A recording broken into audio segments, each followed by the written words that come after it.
Bueno, ¿qué tal? Bienvenidos, bienvenidas a una nueva emisión especial del Juego Rabioso, el programa de ATE Biblioteca Nacional por la querida radio Germán Abdala de ATE Capital. Y es una emisión especial, ¿no es cierto, Flor? Así es una emisión especial porque tenemos una presencia muy interesante y grata dentro de nuestro estudio. Vamos a primero presentarnos nosotros, por hacer supuesto. el gran preámbulo. Dale. Porque estamos aquí Florencia Rojas, quien acaba de hablar. Mi colega, exactamente, Javier Sluki. Quien les habla acá, Javier Sluki. También Mauro Rojas, hermano de Florencia, si se puede decir. No sé. Sí, yo diría que es delegado de Biblioteca Nacional, además, en principio, de la Junta Interna y además integrante del Centro de Economía Política Argentina. Todo esto porque estamos con un invitado especial en este momento en nuestros estudios frente a nosotros, que es Hernán Letcher, el director del Centro de Economía Política Argentina. Muchas gracias, Hernán, por venir hasta acá. Un placer, un gusto compartir este programa con ustedes. Bueno, esto es como la coronación del año, porque tuvimos nuestra famosa y prolífica columna del CEPA, nuestro programa de todo el año con diversos economistas. Es verdad, desde principio de año, desde marzo, ¿no? No, mentira. En verdad, desde el año pasado. Hace un año que empezamos. Diciembre. ¿Quién lo hubiera dicho, ¿no? Sí. Pero nunca habíamos tenido al director del Centro de Economía Política Argentina, así que...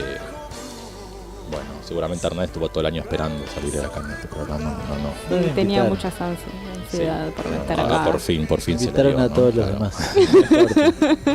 Bueno, así que la idea era más que hablar solo de actualidad económica, también hacer un poco un balance de este año bastante particular en muchos sentidos en lo económico que pasó, ¿no es cierto? Así que, ¿por dónde empezamos, Florencia? ¿Por dónde empezamos? Bueno, en principio, por el balance de 2018 sobre la situación social y laboral de la Argentina, de este año que, bueno, prácticamente ya lo estamos despidiendo. En principio, Hernán, ¿cómo analizás la evolución de las variables clave del mercado del trabajo formal, es decir, el empleo y los salarios de los trabajadores registrados? Bueno, tienen una caída contundente. Yo diría, cuando uno analiza el 2018 en particular, pero la inclinación de la curva es similar para los últimos 3 años, tenés una caída, una pérdida de poder adquisitivo muy significativa. Sobre todo, insisto, concentrada en este último año.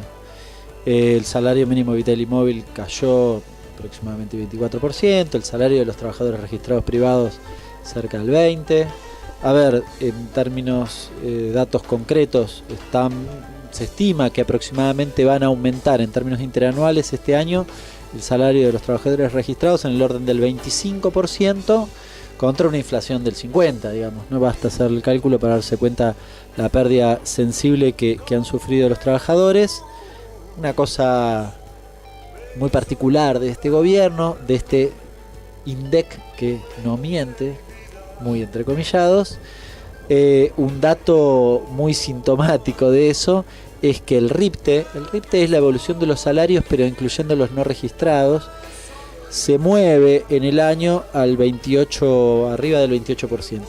¿Por qué digo esto? Porque si recién les decía, los trabajadores registrados privados aumentaron su salario en el 25 y los del RIPTE en el 28, ¿quién llevó del 25 al 28? Los no registrados. Este es un país maravilloso en el cual a los trabajadores no registrados les va mucho mejor que a los registrados. Bueno, llamativa dato del propio INDEC. Y una cosa que me parece interesante mencionar ahora que planteaba estos números, lo que ha sucedido, ustedes no sé si se recordarán, hace un par de años el gobierno decidió atar al RIPTE digamos, los segmentos del mínimo no imponible y en general de las cargas sociales del impuesto a las ganancias. Esto, ¿por qué es significativo? Porque aquel trabajador que está por debajo del 28,3%, que es la variación del RIPTE, bueno, es probable que su variación salarial quedó por debajo, tal vez no pagaba ganancias y ahora pague, pero es marginal eso. Pero sí hay una cosa que es importante, que es que aquellos que negocien paritarias entre el 50 y el 28,3, una parte de esa recuperación paritaria, digamos, de recuperación paritaria que está por debajo de la inflación, pero por encima del tope de aumento del mínimo no imponible, se lo lleva a ganancias. Es decir, si faltaba algo para consolidar la pérdida de poder adquisitivo, es esta cosa insólita de que ni siquiera pueden seguir la variación de la inflación, porque, por ejemplo, los camioneros que negocian el 40 o el 41%, una parte de eso se lo lleva ganancia y estrictamente es recuperación de pérdida de poder adquisitivo, ¿no? ¿Y cómo se reconstruye la evolución de la cantidad de trabajadores registrados y de la tasa de desempleo? ¿Cómo se reconstruye? Sí. Digamos, ¿cómo se reconstruye hacia adelante o sí? Sí, sí. Esa. A ver, en un país como el nuestro, donde vos tenés que el dato de generación de empleo está relacionado sobre todo con las pymes en el orden del 65-70%, estoy hablando de empresas de menos de 100 trabajadores, bueno, pasa por ahí, digamos. Dicho de otra manera, vos tenés que lograr que las pymes contraten. Tenemos algunos problemas a esta altura del partido. Primero, que tenés casi 10.000 pymes menos que hace 3 años atrás. O sea, es difícil porque tenés que lograr que pymes que cerraron abran, o pymes que todavía existen tengan vocación de contratar gente cuando están más bien pensando en bajar la persiana. Allí tenemos un problema. Y después tenemos un problema económico que está relacionado con qué les pasa a las pymes, digamos. ¿Cómo hago para que las pymes contrate?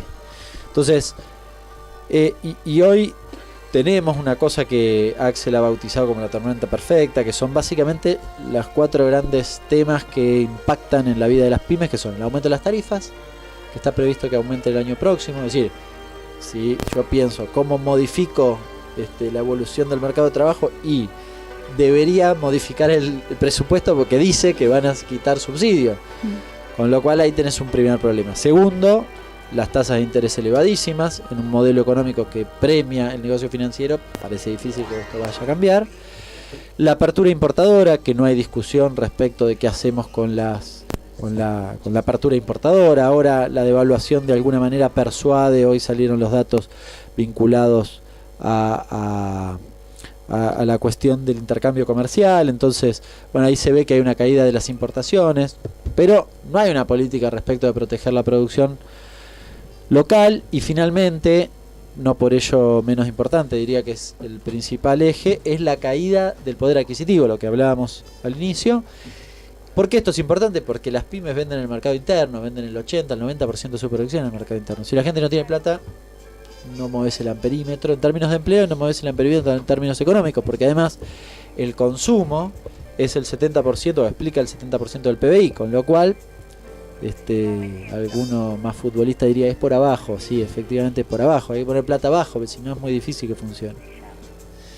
Y yendo un poco más quizás a lo general, al gobierno más o menos le venían dando bien los indicadores macroeconómicos a principio de año, parecería, hasta que en abril de pronto todo se fue abajo y se hizo una bola de crisis cada vez más grande. Parecería que hubo una corrida cambiaria y ahí se empezó a disparar el dólar, luego vino el acuerdo con el FMI, etcétera. Macri dio una explicación para esto muy técnica, que es que pasaron cosas, ¿no? Pero vos, Hernán, ¿qué dirías que pasó a partir de abril?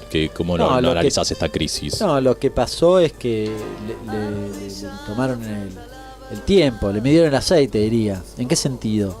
Bueno, a ver, en el marco estructural de una serie de decisiones que ha tomado el gobierno respecto de la economía en general, y particularmente en relación a la corrida cambiaria, que tiene que ver con la desregulación absoluta de lo que tiene que ver con la cuestión cambiaria en general. ¿A qué me refiero? Bueno, acá en la Argentina podés venir hoy, yo vengo, se me ocurre, invierto en el negocio financiero, mañana o dentro de 2 horas me quiero ir, me voy y nadie me dice nada. Sumado a eso, desregulo todo lo que recién mencionaba, el ingreso y salida de capitales en general, y en particular de lo que tiene que ver con las importaciones, con lo cual se tensa la cuestión de la demanda de divisas. En un escenario internacional donde el crédito empieza a escasear, ¿no?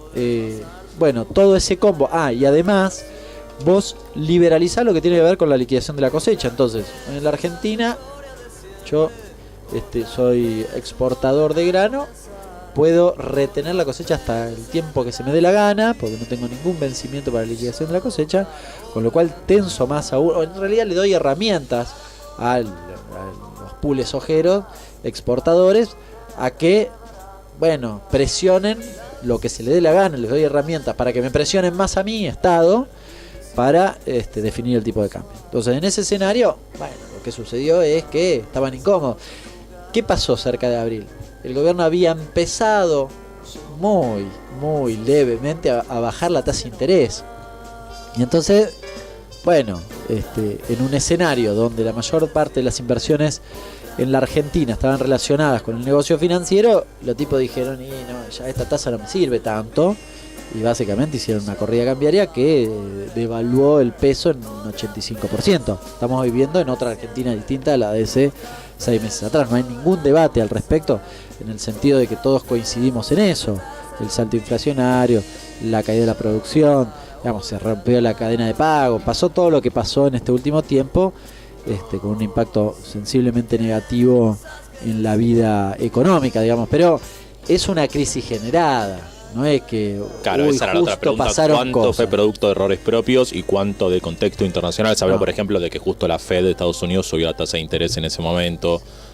No, algunos hablan de que en ese momento, bueno, hubo lo que se llama flight to quality, es decir, en virtud de la tasa de la suba de tasa de interés, algunos capitales se fueron. En ese momento también se aplica una cosa muy coyuntural, que yo creo que sirvió para decir, bueno, lo hacemos también por esto, que fue que aplicaron una tasa a la renta financiera, un impuesto a la renta financiera, y entonces, bueno, dijeron, no, bueno, en virtud de esto también no es tanto negocio la cuestión financiera, pero estrictamente uno también tendría que preguntarse, ¿por qué?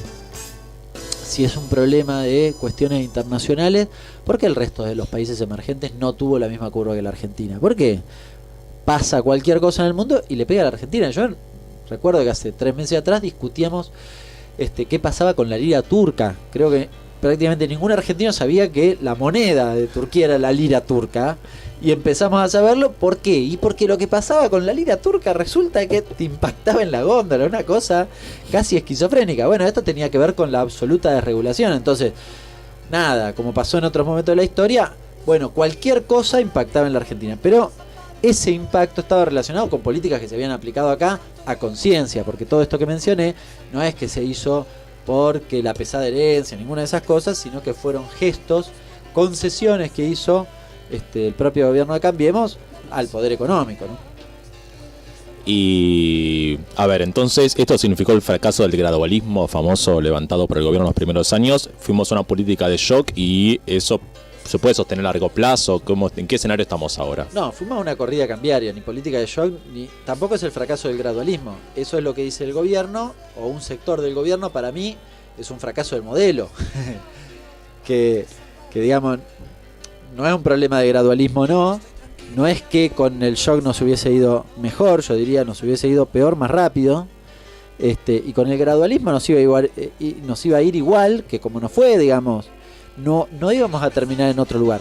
Alguno me puede decir, bueno, pero ¿por qué en abril? Y podía haber sido en marzo, en abril, en mayo o ahora en septiembre. Sí, claro, porque en realidad dependía la corrida del momento donde querían hacerle la corrida. Es decir, si uno se fija quiénes compraron dólares, estas cosas suelen no salir en la tapa de los diarios, pero cuando uno después se va enterando de algunos casos, cuando uno se fija quiénes compraron dólares, quiénes iniciaron la corrida por abril, se da cuenta que no era el tipito que te vive acá a la vuelta, digamos, ¿no? Laburante de algún gremio X que se le ocurrió dolarizar su escaso ahorro. En realidad fueron los grandes jugadores que decidieron que en ese momento el tipo de cambio no era suficiente, y en realidad habían ganado con la bicicleta financiera hasta un determinado punto, y en un punto dijeron, o esto no se sostiene, o así no se sostiene, o el gobierno quiere bajar la tasa de interés y para nosotros no es el mismo negocio. Entonces hicieron lo que hicieron, digamos. Pero es una discusión, diría, en términos marxistas, del sector del capital, digamos, no es un problema con el resto de la sociedad. Es el sector del capital que estaba disputando a ver quién se quedaba con el excedente, y en todo caso estaban viendo que el excedente derivado del negocio financiero no era lo suficientemente atractivo como ellos querían.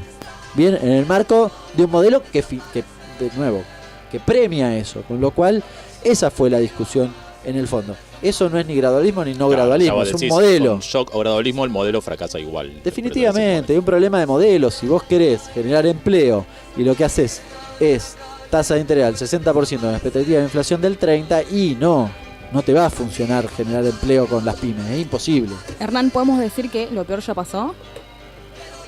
O Por ejemplo, bajó la inflación este mes respecto al mes pasado. Un indicador que diría que va estabilizándose Sí. la cosa. Es buenísimo, Pero- a mí me encanta. El otro día puso un tuit Pinedo, tuvo un mandato como presidente un poco corto, Muy tal corto. vez por suerte, pero ponía esto justamente en un tuit, decía, está clarísimo que está bajando la inflación. Decía 6,5, 5,4, 3,2. Claro, fantástico, ahora 3,2, maestro. No es poco. Y enhorabuena, no se puede sostener una inflación de 3 meses consecutivos al 6,5, sería una locura. Y además 3,2 que en el gobierno anterior era un escándalo fenomenal medido por el IPC Congreso, ¿no? Digamos, es de un cinismo fantástico lo que ponía Pinedo. No, yo creo que esto, no sé si lo peor. A ver, yo lo que creo es que no vamos a estar mucho mejor que como estamos. Si tengo una mirada positiva, ¿a qué creo que apuesta el gobierno? Creo que apuesta a que nos quedemos así como estamos, en materia económica hablo, ¿no?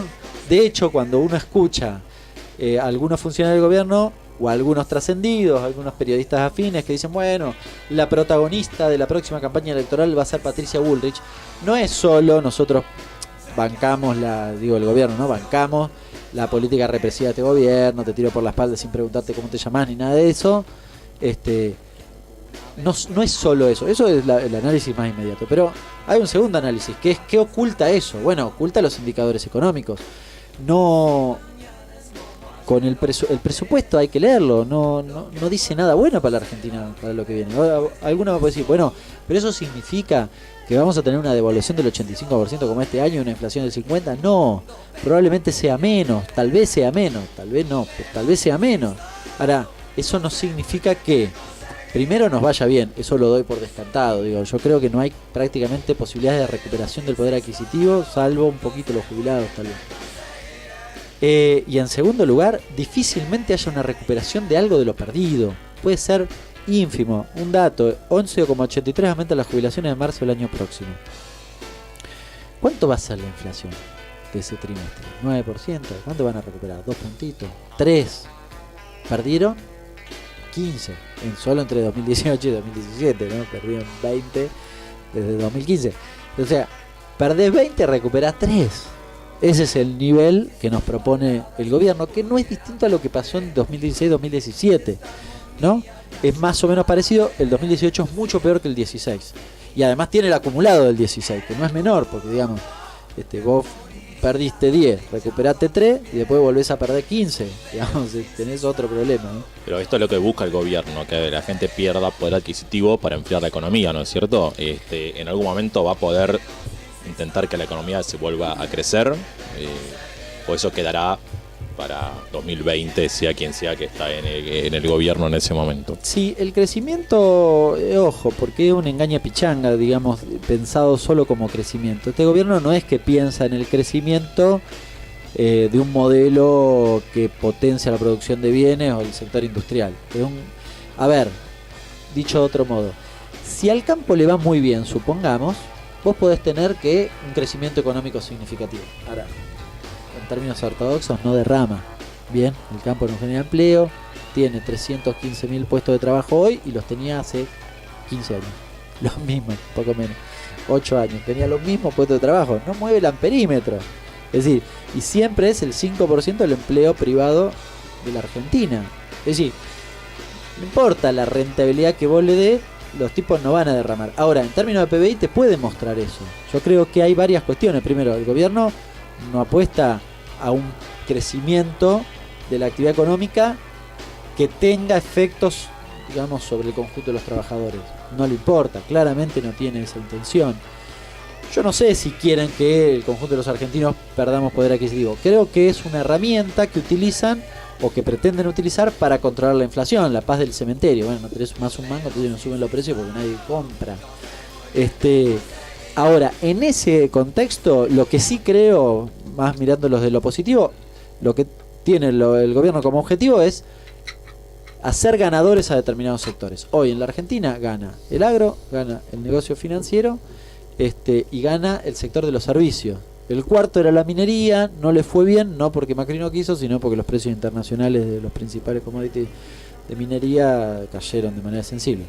Pero digamos, si no eran esos cuatro, bueno, son los otros tres. Y sostienen eso. Que por cierto, además, son sectores donde Macri tiene mucha ligazón. A ver, en el sector energético, Midlin, socio y testaferro de Macri, es de los principales inversores en la Argentina. Digo, no estamos hablando, ¿no? Y bueno, el sector agropecuario que ha sido siempre muy afín al gobierno. Y en este contexto desastroso, ¿cuál es el rol de los trabajadores? A ver, yo creo que hay al menos dos cosas. La primera es resistir el avance neoliberal. Con esto es intentar, uno puede ver lo que ha pasado en el último tiempo siempre desde dos lugares. Uno dice, perdimos el 20% de poder adquisitivo. Terrible, sí, me parece terrible. Ahora, si el conjunto de los trabajadores hubiese hecho menos que lo que hizo, hubiésemos perdido 40. Entonces, si fuese por Macri solo, la pérdida hubiese sido más brutal. Ahora, yo creo que esa pérdida también tiene que ver, por ejemplo, entre otras cosas, con una displicencia, por usar un eufemismo, de algunos dirigentes sindicales que siempre esperan, que dicen, bueno, vamos viendo, nos llamaron. Yo no sé, digo, la verdad, la pérdida de poder adquisitivo, la pérdida de puestos de trabajo, hasta el hecho simbólico de que el ministerio ya no es más ministerio. No, digo, ¿qué más está esperando? Evidentemente lo que quieren es masacrar a los trabajadores, no hay duda, a la altura del partido.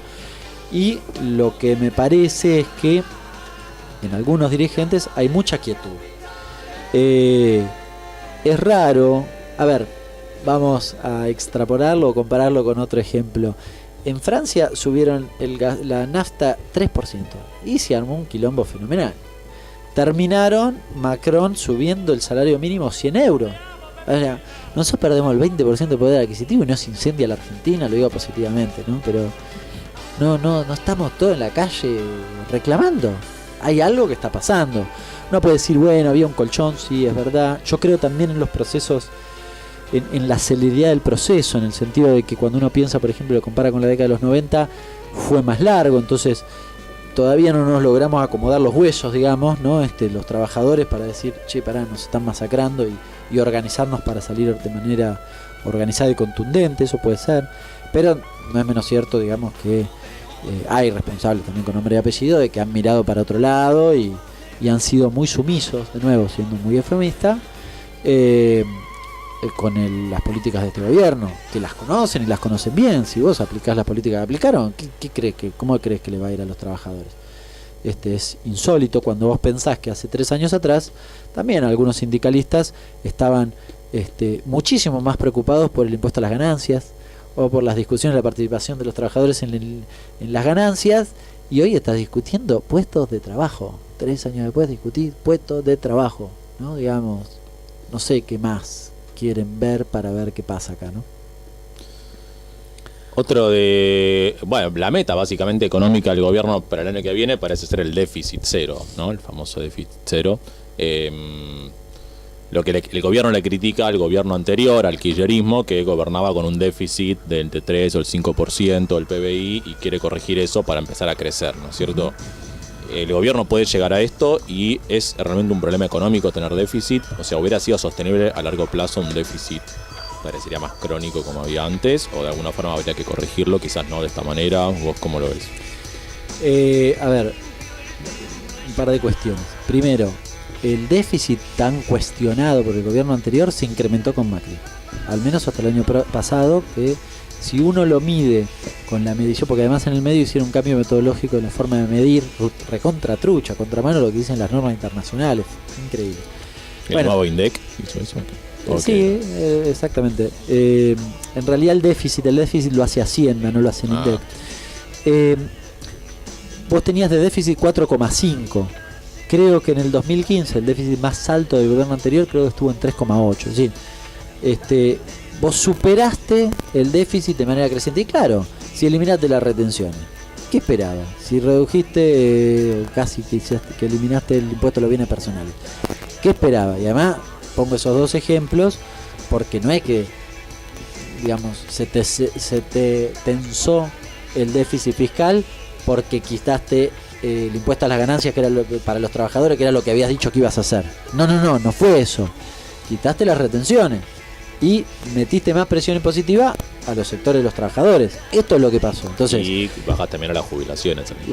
O sea, aumentaste el déficit e hiciste una serie de modificaciones internas en contra de la mayoría popular. Esto es lo que pasó. Entonces, así llegamos al 2018 y los tipos entonces te dicen, no, ahora hay que reducir el déficit, no se sostiene más. Pero pará, maestro, me cambiaste todo y ahora querés reducirlo.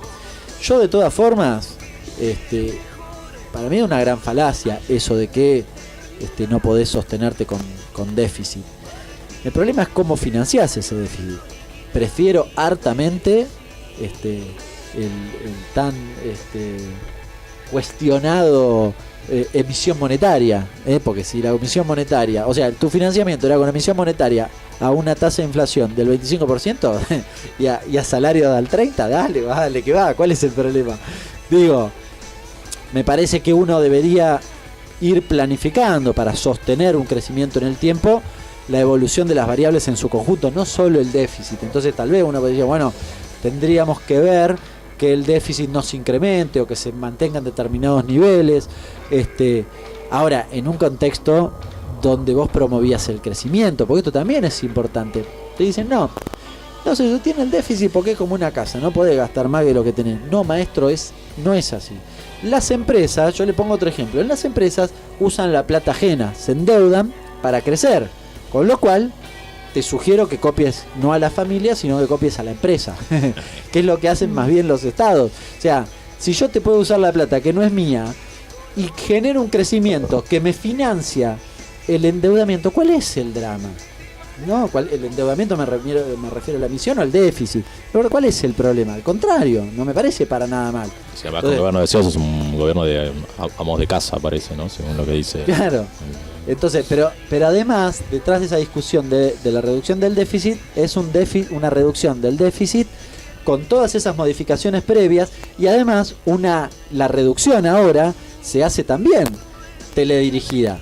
Porque si yo veo los intereses de deuda, esto lo habrán escuchado un montón de veces, pero los intereses de deuda no sufrieron una poda. Sufrió una poda el gasto de funcionamiento del Estado. No digo, es una decisión clara. Es más, los intereses de deuda, si ustedes se fijan, hoy, arrancaron el presupuesto, eran 409.000 millones de pesos. Hoy son 623.000 millones, si no me equivoco, es el 18% del total del presupuesto de gasto. 18% es zarpado. En el 2015 era, si no me equivoco, brillaba el 7%. Bien, casi que lo triplicamos, 6,8 si no me equivoco. O sea, es muy claro lo que quieren hacer, ¿no? Digamos, y me parece que además en ese contexto el Fondo Monetario vino a la Argentina a garantizar ese esquema. Claro, si tiene que destinar el 18%, alguien te tiene que apretar para que hagas eso, porque si no es un poquito difícil. Justamente en ese sentido queríamos preguntar a Hernán, ¿cómo ves el después del 2019 en términos de deuda y de sustentabilidad de la deuda? Porque claramente el FMI garantizó el pago de la deuda de la Argentina hasta ese momento.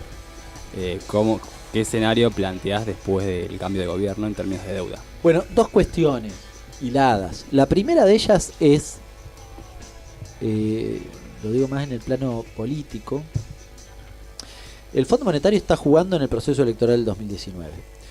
Cuando uno ve el acuerdo de julio, creo que fue, fue junio-julio, el primer acuerdo con el Fondo Monetario, hay una serie de desembolsos que llegan hasta el 2019, creo que incluso hasta el 2020. Desembolso del Fondo Monetario hacia la Argentina. Cuando lo modifican 3 meses después, porque el gobierno incumplió todos los indicadores de ese acuerdo, entonces el fondo, ¿qué hace? A contramano de lo que dice justamente el sentido común, si incumpliste todo, veamos un poquito. Bueno, a contramano de eso le da un espaldarazo fenomenal y le adelanta todos los desembolsos. Los desembolsos, se acaba de aprobar el desembolso de $7.600 millones que se había atrasado unos días. Los desembolsos son prácticamente todos antes de las PASO del año próximo. Y hay un importante desembolso entre las PASO y las generales. Después, a pagar. Todo a pagar. Digo, todo lo que tenían después de las generales, de la elección general, se adelanta para que la guita llegue antes de las PASO y de las generales. Digo, si alguna vez fue Braden o Perón, es Fondo Monetario Cristina, la discusión del año que viene. La segunda cuestión, hilado con esto, yo creo, no digo que sea sencillo, pero me parece que el próximo gobierno, si no es Macri obviamente, tendrá que llamar al fondo, sentarse y decirle, amigos, ustedes perdieron la elección.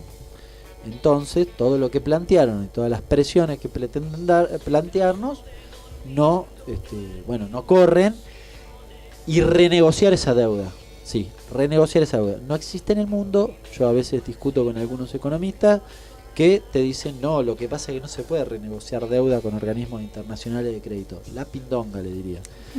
Sí, hay que sentarlo y renegociar la deuda, porque a diferencia de lo que pasó cuando renegoció Néstor Kirchner, la deuda actual, o una parte importante de la deuda actual en dólares, está relacionada con el Fondo Monetario Internacional. Vamos a terminar debiendo 57.000 millones de dólares. Kirchner pagó de una en ese momento, en 2005. Bueno, claro, pero eran 10.000. Claro, eran 10.000. Yo cuando se hizo el acuerdo digo, ¿cómo pagamos eso?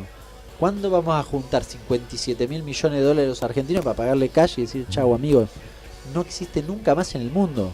La irresponsabilidad que cometieron yendo al Fondo Monetario es fenomenal. Que es el préstamo más grande de la historia del FMI, también de parte de ellos, ¿no? Yo creo que también ahí es un mensaje de decir, lo que ustedes hicieron no se puede hacer en el mundo.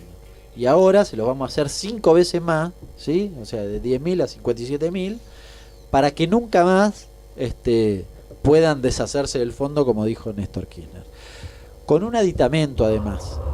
El endeudamiento del Fondo Monetario, los 15.000 millones de dólares se fugaron en 3 meses, el primer desembolso del Fondo Monetario, y se les escapó el dólar del 85%. Los 5.000 siguientes también se les fugaron, con la gran ventaja de que no se les escapó el dólar, pero se les fugaron igual. Esto es una cosa que no se dice, pero es terrible. La era Sandleris, eso sería ya. Claro, la era Sandleris, a diferencia del de la Champions League Caputo, logró que el dólar no se le escape, pero se le fugó igual, hay que ir a ver los números. Claro, esto quizás no tiene mucha prensa, ¿no? Es más fácil para el común de la gente explicarle cómo le impacta la devaluación en su bolsillo que explicarle la fuga, pero lo que genera en el tiempo es el mismo efecto. Por eso es importante también seguir esta cuestión. Digo, en el paquete de la discusión con el fondo también hay que plantear esto. Es un gran problema, es una gran dificultad. Yo creo que de cara al próximo gobierno es un gran problema qué hacemos con la deuda y sobre todo con la relación con el Fondo Monetario Internacional. Para mí vamos a un escenario de renegociación indefectiblemente.